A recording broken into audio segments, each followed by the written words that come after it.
Good morning all deer leaders, তোমরা সবাই কেমন আছো? আশা করছি ভালো আছো। আজকে তোমাদের বলবো কিভাবে তোমরা ফ্রি এনএসটি হতে পারবে। সবার কাছে একটাই রিকোয়েস্ট, চ্যানেলটি লাইক সাবস্ক্রাইব করতে ভুলে যেও না। আচ্ছা, ফ্রিতে এনএসটি হতে গেলে সংস্থার নিয়ম কি আছে তোমাদের এবার জানাবো যে নিয়ম কি আছে। যদি তোমরা কাউকে দানবীর বানাও, সে সংস্থাকে 195 টাকা দান করলে ওই ব্যক্তিকে দানবীর হিসাবে ধরা হয়। তাহলে 195 টাকা যদি কেউ দান করে, তাহলে সেই ব্যক্তিকে দানবীর হিসাবে ধরা হবে সংস্থার পক্ষ থেকে। ঠিক আছে? 195 টাকার বদলে সংস্থা ওই ব্যক্তিকে 5টি এলইডি বাল্ব দেবে। কয়টি? 5টি এলইডি বাল্ব ফ্রিতে দেবে এবং একটি সার্টিফিকেটও তাকে দেওয়া হবে।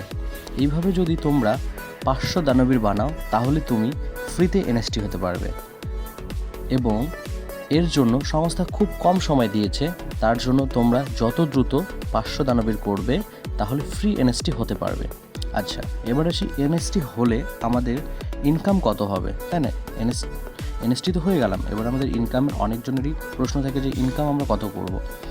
এনএসটি হওয়ার পরে আপনি 1 লক্ষ থেকে 1.5 লক্ষ টাকা আর্নিং করতে পারবেন সাপোর্ট ইন্ডিয়া থেকে।